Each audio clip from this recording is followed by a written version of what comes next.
Hello everyone, তোমরা সবাই কেমন আছো কমেন্ট করে জানিও। আমরা কিন্তু বেশ ভালো আছি। আজকে তোমাদের কিন্তু আর গুড মর্নিং জানাইনি, কারণ আজকের ভিডিওটা শুরু করেছি দুপুরবেলা থেকে।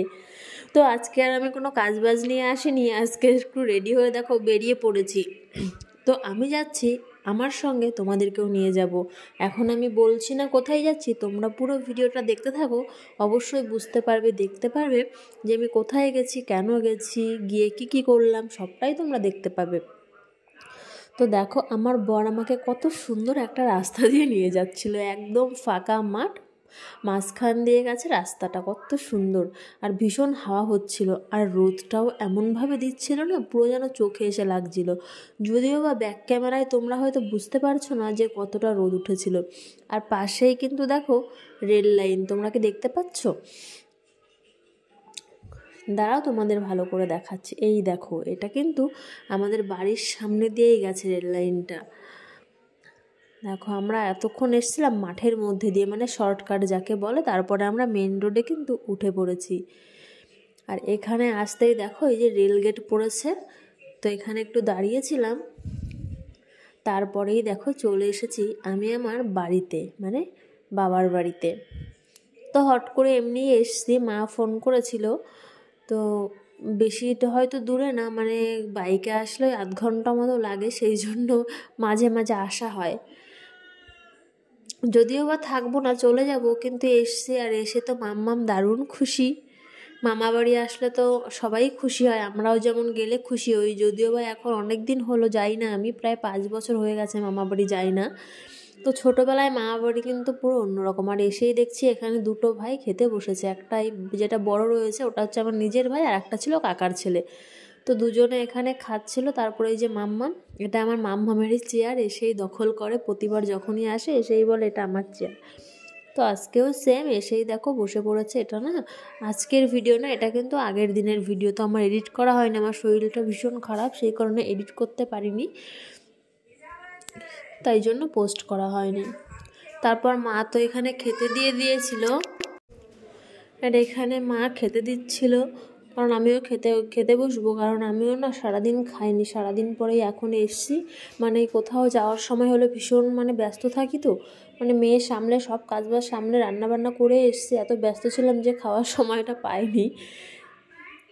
আর এমনিও কোথাও যাওয়ার সময় আমি খেতেও পারি না। তো এখানে দেখো মা মাছের মাথা দিয়ে ডাল রান্না করেছিল, মাংস করেছিল, চাটনি করেছিল। আর আমরা কি বলো তো, মানে বেশি কিছু একসঙ্গে খেতে পারি না। আর আমার বর তো মানে কোনো সবজি টবজি সেরকম খায় না, তো মা সেরকম ওর জন্য কিছু রান্নাও করে না আলাদাভাবে। ওর মাংস আর ডাল হলেই ও খুশি। তো এখন আমরা একটু খেয়ে নিই। তো আমাদের সঙ্গে মাম্মামও খেতে বসেছিল। আর তারপরে এখানে দেখো মাম্মাম খেলে বেড়াচ্ছিল, মানে বাড়িতে এরকম খোলামেলা জায়গা খুব মানে একটা পায় না, তো তো ও এখানে আসলে না ভীষণ আনন্দ করে। মানে এখানে আসলে আর কি কাউকে ওর দরকার হয় না, একারই রাজত্ব। তো দেখো কেমন ভঙ্গি করে। আর মা ছাদের ওপর গেছিল, তো ও যাচ্ছিল, আর বাবা পেছন থেকে ডাকছিল, সেই জন্য আর বাবাকে বলছিল দাদু তুমি আসো, আমি পড়ে গেলে তুমি আমাকে কিন্তু বাঁচাবে। মানে এমন এমন কথা বলে, মনে হয় যেন ওকে শিখিয়ে দিয়েছে কেউ এমন এমন কথা বলবে।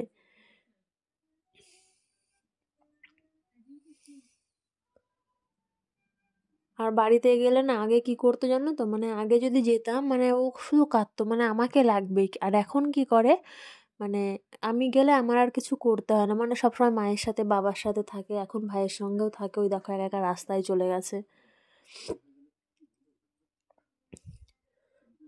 আর ওই যে মা এখন যাবে হচ্ছে পেছনে বাগানের দিকে যাবে, আর ও যাবে। আর ওইটা হচ্ছে আমার বাবা, বাবা ওখানে দাঁড়িয়েছিল, আমাকে আর কোনো দরকার নেই। ওটা দাদু দিদা ঠাকুমা, এটা তো এরকমই হয় না, নাতনি নাতি খুব ভালোবাসে, দাদুর কোলে উঠে পড়েছে। তারপরে দেখো সন্ধেবেলায় এখানে আমার কাকার ছেলে মানে ভাই এসেছিল, তো ভীষণ দুষ্টু, আর আমার মেয়ে তো আর একটা দুষ্টু। হ্যাঁ আমি তোমাদের সঙ্গে কথা বলছি, মানে আমি তো ভয়েসটা পরে দিচ্ছি, আর আমার মেয়ে পাশের থেকে আমাকে এত ডাকছে, মানে বারবার বন্ধ করে আমাকে যেতে হচ্ছে। আর এখানে মাম্মাম খেলা করছিল, একটা পুতুল ছিল অনেক দিন আগেকার পুতুলটা, তো ও আসলে মা বের করে দেয়। আর মা গেছিল সন্ধ্যা দিতে, আর এদিকে আমি মাম্মামকে একটু খাওয়াচ্ছিলাম, তো খেতে তো চাইছিলই না, তবু আর মা ওদিকে সন্ধ্যা দিচ্ছে আর ও দেখো মার কাছে চলে গেছে। এখানে দুজন দেখো গান করছে।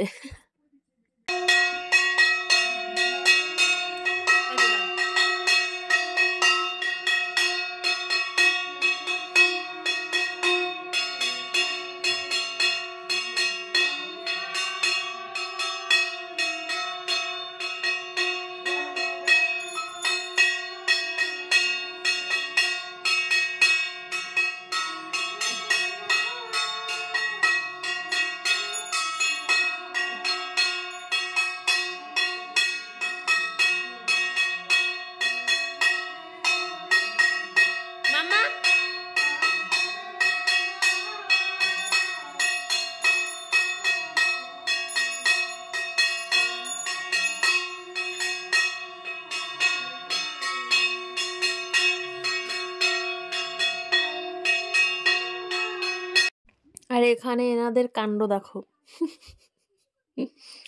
এখানে মানে সাউন্ডটা দিলে বুঝতে পারতে, কিন্তু টিভি চলছে তো সেই জন্য সাউন্ড দিতে পারছে না, হয়তো কপিরাইট দিতে পারে, সেই জন্য আমার মা নিচের ওই কার্পেটটা নিচে লুকিয়েছে আর কি, মাম্মামকে খুঁজতে বলেছে। দুজনে এইসবই করে আর কি যখন আর কি যায়। আমার মাও তো একজন মানে কমেডিয়ান মতো টাইপের, আর এই যে আমার মেয়েও। আমার মেয়ে কি করলো দেখেছো? ও কিন্তু গিয়ে দেখে এসছে যে কোথায় আছে, তারপরে আবার এদিকে ওদিক খুঁজে বেড়াচ্ছে ইচ্ছা করে, মানে ও বুঝে গেছে চালাকি বিষয়টা। দেখো প্রথমেই কিন্তু দেখেছে যে এখানে এসছে, দেখার পরও তখন যায়নি, পরে এসে গেছে আর কি।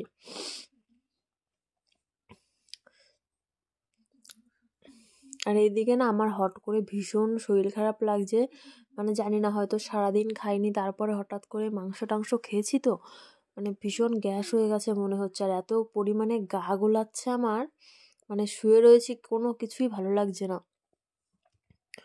মানে মনে হচ্ছে পুরো গলার কাছে কিছু বেঁধে রয়েছে, চোখ টোক জ্বলে যাচ্ছে একদম, আর শুধু গা গোলাচ্ছে। আর আমার মা ওনার কি আয়ুর্বেদিক ওষুধ না কি একটা যাই হোক উনি নিয়ে এসছে, বলছে এটা খেলে নাকি এক্ষুনি ঠিক হয়ে যাবে, তো আমাকে তো দিয়েছে, আর আমি তো এইসব একদম খেতে পারি না সেই, আর মা তো শুধু বকা দেয়, তাড়াতাড়ি খা তাড়াতাড়ি খা এরকম করে বকছিল। আর তোমরা একটু দেখো যে আমি মানে খাচ্ছি, মানে আমার মুখের ভাবটা কেমন হচ্ছে, মানে আমি এইসব একদম খেতে পারি না, মানে ওষুধ টষুধ আমার এত মানে কষ্ট হয় খেতে, এর থেকে মনে হয় ইঞ্জেকশন নেওয়া ভালো এরকম মনে হয়। তবু কি করবো, এত শরীর খারাপ লাগছে, বাড়িও যেতে হবে, সেই জন্য খাচ্ছি, যদি থেকে যেতাম আজকে তাহলে আর খেতাম না, তাহলে ভাবতাম যা হয় হবে এরকমটা আর কি ভাবতাম।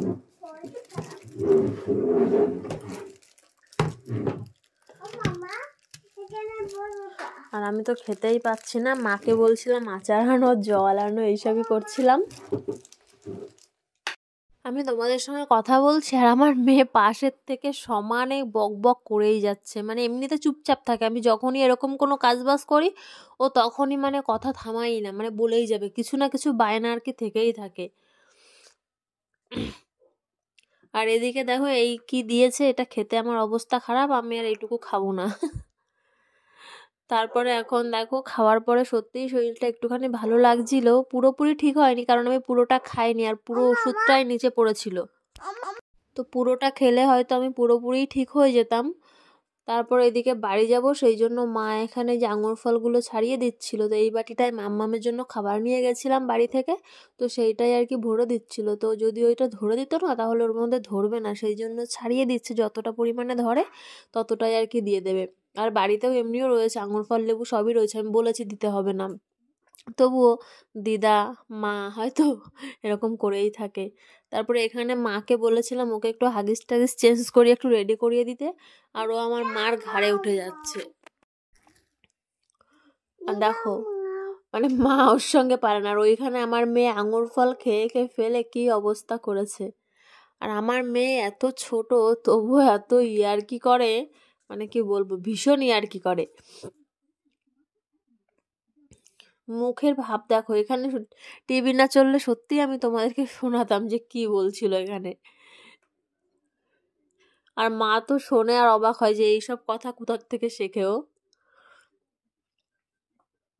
আর বর তো এসেই ঘুমিয়েছিল, কারণ আগের দিন হচ্ছে ওর খেলা ছিল নাইটে, তো ও এসে খেয়ে ঘুমিয়েছে, এখন উঠে এসছে বাড়ি যাবো তাই, নইলে হয়তো উঠতেও না, এখন ঘুমিয়েই থাকতো। তারপরে এই দেখো আমরা কিন্তু বেরিয়ে পড়েছি, আর মাম্মামের তো যাওয়ার একদমই ইচ্ছা নেই, উনি থাকবে, কিন্তু আমরা তো থাকবো না, আমরা থাকার প্রস্তুতি নিয়ে আসিনি, আর মাম্মামেরও সেরকম কিছুই নিয়ে আসিনি যে থাকবো। আর ঘরের মধ্যে ছিলাম, অতটা ঠান্ডা বুঝতে পারিনি, বাইরে বেরিয়ে দেখছি ভীষণ ঠান্ডা, আর আমি না কিছুই সেরকম নিয়ে যাইনি, শুধু একটা পাতলা সোয়েটার নিয়ে গেছি আর একটা স্কার্ফ নিয়ে গেছি। তো এত ঠান্ডা বাইরে, ভাবছি যাব কি করে। আর ওদিকে তো মেয়ের আসার ইচ্ছাই নেই, আমরা রাস্তায় চলে এসেছি, আর ওর মামার সঙ্গে ওখানে খেলা করেই যাচ্ছে। তারপরে এই যে দেখো এখন তো যেতেই হবে, মাম্মামকে অনেক পটিয়ে বুঝিয়ে ভয় দেখিয়ে তারপরে এখন এই যে নিয়ে যাব। ওঠো বাবা এখান থেকে। দেখো টাটা দিচ্ছে, ফ্লাইং কিস করেই যাচ্ছে। অনেকটা দূরে চলে গেছি, তাও ওরকম করেই যাচ্ছিল। তারপর আমরা চলে এসেছি মেন রোডে, ভীষণ হাওয়া, এত শীত লাগছিল, আর মেয়েরও সেরকম হাত মোজা টোজা কিছু নিইনি, জানি অতটা ঠান্ডা না, কারণ গরম লাগছিল 2-3 দিন ধরে বেশ, সেই জন্য সেরকমভাবে কিছু নিয়ে যাই না, ভীষণ ঠান্ডা লাগছিল, আর গাড়িতে উঠলে এমনি ভীষণ হাওয়া লাগে। আর এই যে বাড়িতে চলে এসেছি, এখন শরীরটা একদম ভালো লাগছে না, মনে হচ্ছে ঘুমিয়ে পড়ি, আর পেটেও ব্যথা হচ্ছে, আর এখানে না মাম্মাম ফোন দেখছে। তো আজকের ভিডিওটা এইটুকুই, তোমরা জানিও কেমন লাগলো। চলো টাটা।